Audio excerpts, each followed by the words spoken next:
जय हिंद दोस्तों, आशा करता हूं आप सभी अच्छे होंगे और आप लोग अपनी तैयारी में जुड़े हुए होंगे।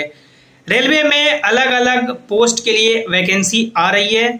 आगे आने वाले समय में अलग अलग पोस्ट के लिए वैकेंसी और संख्या में आएगी, लेकिन लाखों ऐसे कैंडिडेट हैं जो रेलवे में अभी जॉब कर रहे हैं, लेकिन वो आगे आने वाली भर्ती की तैयारी कर रहे हैं या ऊपर लेवल की तैयारी कर रहे हैं। जैसे बहुत सारे कैंडिडेट अभी लेवल 1 में हैं तो एनटीपीसी में सिलेक्शन लेना चाहते हैं, एएलपी में सिलेक्शन लेना चाहते हैं, टेक्नीशियन में या जो भी अदर पोस्ट है उसमें, या जो भी अदर कैंडिडेट है यदि कोई दूसरे जोन में सिलेक्शन ले लिए हैं वो घर के नज़दीक आना चाहते हैं, यानी वो जॉब में रहते हुए दूसरे पोस्ट पे या दूसरे विभाग में दूसरे मान सकते हैं जोन में जाना चाहते हैं और वो फॉर्म अप्लाई करते हैं। तो सबसे इम्पॉर्टेंट होता है कि वो यदि जॉब में है, गवर्नमेंट सर्विस में है, सेंट्रल गवर्नमेंट जॉब में है, तो ओबीसी कैसे बनाए, ईडब्ल्यूएस कैसे बनाए। इस वीडियो में हम लोग इसी टॉपिक को डिटेल में देखेंगे कि आप लोग इनकम सर्टिफिकेट ओबीसी के लिए या ईडब्ल्यूएस के लिए कैसे बना सकते हैं। उसके बेसिस पे आपका ओबीसी एनसीएल सर्टिफिकेट कैसे बनेगा, ईडब्ल्यूएस का सर्टिफिकेट कैसे बनेगा। तो पूरे वीडियो को आपको ध्यान से देखना है। और यदि आप लोग जैसिंग क्लासेस पे पहली बार आए हैं या अभी तक भी सब्सक्राइब नहीं किए हैं तो कर लीजिए, ताकि जो भी रेलवे के आगे के अपडेट हो उसकी सही और ऑफिशियल जानकारी आपको मिल सके।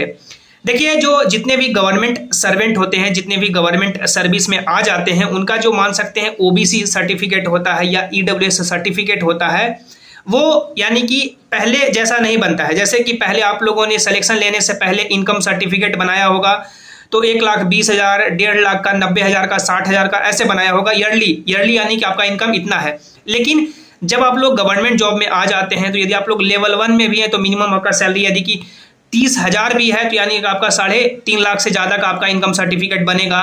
या यानी लेवल 2 में है, लेवल 3 में है तो यानी सैलरी स्लिप आपका जो है पर मंथ उसके अकॉर्डिंग 1 साल का कितना इनकम बनेगा उसके बेसिस पे आपका यानी कि इनकम सर्टिफिकेट बनेगा। अब पहले क्या होता था कि आपको आप मान सकते हैं आपके पिताजी का इनकम कितना है उसके बेसिस पे आप लोग अपना इनकम सर्टिफिकेट बनाते थे।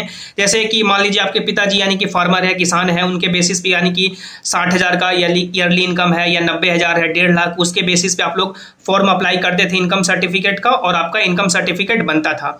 लेकिन यदि आप लोग गवर्नमेंट सर्वेंट है, गवर्नमेंट सर्विस में आ गए हैं, यदि इनकम सर्टिफिकेट के लिए आप लोग अप्लाई करेंगे तो आपको वहाँ पे अपना ऑक्यूपेशन पूछा जाएगा कि अभी आप लोग जो ये मान सकते हैं इनकम सर्टिफिकेट बना रहे हैं तो आप लोग अभी कौन से ऑक्यूपेशन में है।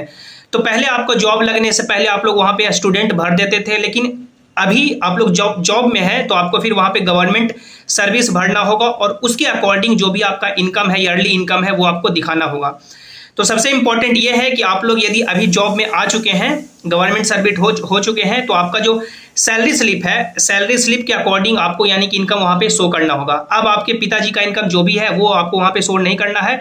यानी मान लीजिए कि आपका एग्जाम्पल से कि आपका सैलरी पर मंथ है जो 35,000 बनता है या 30,000 बनता है, तो उसके बेसिस पे ईयरली आपको कैलकुलेट कर लेना है। जैसे एग्जांपल से कि आपका 30,000 बन रहा है तो आप लोग 12 से मल्टीप्लाई करेंगे तो 3,60,000 हो गया। तो आप लोग यानी एक सेफ स्कोर लेके चल सकते हैं। सेफ यानी आंकड़ा 4 लाख आप लोग बना सकते हैं, क्योंकि ओबीसी या ईडब्ल्यूएस का जो अपर लिमिट होता है वो 8 लाख होता है। यानी 8 लाख तक यदि आपका ईयरली इनकम है तो आप लोग ओबीसी एनसीएल का फायदा उठा सकते हैं, रिजर्वेशन का फायदा उठा सकते हैं। और ईडब्ल्यूएस का भी यही क्राइटेरिया है कि 8 लाख आपका अपर लिमिट है। तो 8 लाख से यदि आपका ज़्यादा सैलरी हो जाता है तो फिर आप लोग ओबीसी एनसीएल या ईडब्ल्यूएस में नहीं आएंगे। लेकिन 8 लाख से नीचे यदि आपका है तो आप लोग ओबीसी एनसीएल का फायदा उठा सकते हैं, रिजर्वेशन का फायदा उठा सकते हैं, और सेम ईडब्ल्यूएस के केस में। तो इनकम सर्टिफिकेट अब जब आप लोग अप्लाई करेंगे तो आप लोग यानी कि अपना को जो सैलरी स्लिप के अकॉर्डिंग जो भी आपका सैलरी है ईयरली वो शो करेंगे। और जो आपको यानी कि एनेक्चर अटैच करने बोला जाता है, यानी कि जो डॉक्यूमेंट अपलोड करने बोला जाता है, तो जैसे कि आप लोग आधार कार्ड अपलोड कर रहे हैं तो आधार कार्ड के जगह पे ही आप लोग यानी कि एक जैसे पीडीएफ बना लीजिए। आधार कार्ड के साथ साथ आपका एक सैलरी स्लिप है जो है, मान सकते हैं रेलवे का जो भी सैलरी स्लिप है या जो भी यानी मान सकते हैं अदर गवर्नमेंट सर्विस का सैलरी स्लिप है, तो वो आप लोग यानी आधार कार्ड के साथ ही एक पीडीएफ बना लीजिए आधार कार्ड और सैलरी स्लिप का, और वो अपलोड कर दें ताकि आपका आसानी से बन जाए। यदि आप लोग सिर्फ मान सकते हैं गवर्नमेंट सर्विस वहाँ पे सेलेक्ट कर लेते हैं ऑक्यूपेशन में और 3,60,000, 4,00,000, 4,50,000, 4.5 लाख, 5 लाख का वहाँ पे लिख देते हैं और उसके साथ कोई प्रूफ नहीं देते हैं कि हम लोग मेरा इनकम ये 4.5 लाख है या 5 लाख है, वो किस बेसिस पे आ रहा है। सिर्फ लिख देने से तो नहीं मानेगा यानी सरकार या जो आपका ब्लॉक वाले हैं कि यानी कि ये गवर्नमेंट सर्वेंट है, तो आपको यानी कि वहाँ पे एक सैलरी स्लिप अपना लगाना होगा ताकि आपका आसानी से बन सके। और जो अपर लिमिट है वो 8 लाख तक है, तो 8 लाख तक यदि आपका मान सकते हैं सैलरी स्लिप से नीचे आ रहा है तो आप लोग ओबीसी एनसीएल का फायदा उठा सकते हैं और ईडब्ल्यूएस का भी। अब बात करें कि ओबीसी सर्टिफिकेट या ईडब्ल्यूएस सर्टिफिकेट उसकी वैधता क्या होती है, कितने समय तक वैलिड होता है।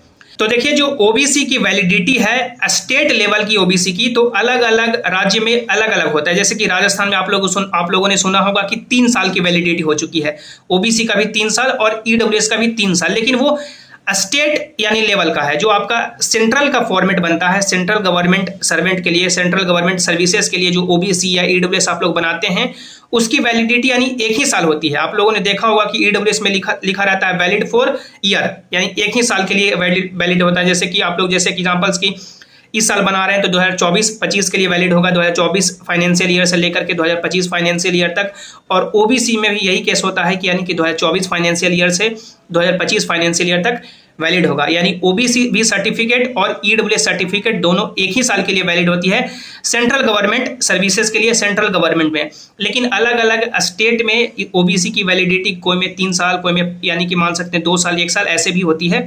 तो यदि आप लोग मान सकते हैं रेलवे गवर्नमेंट के लिए अप्लाई कर रहे हैं, रेलवे सर्विसेज के लिए अप्लाई कर रहे हैं, तो ओबीसी या ईडब्ल्यूएस की जो वैलिडिटी होगी वो 1 ही साल होगी, यानी फाइनेंशियल ईयर का वैलिडिटी आपको मान्य होगा। यदि फाइनेंशियल ईयर से पुराना आप लोग देते हैं तो फिर मान सकते हैं डीवी में आपको दिक्कत हो सकती है, शोकॉज नोटिस वगैरह मिल सकता है। तो ईडब्ल्यूएस और ओबीसी का वैलिडिटी 1 ही साल होती है।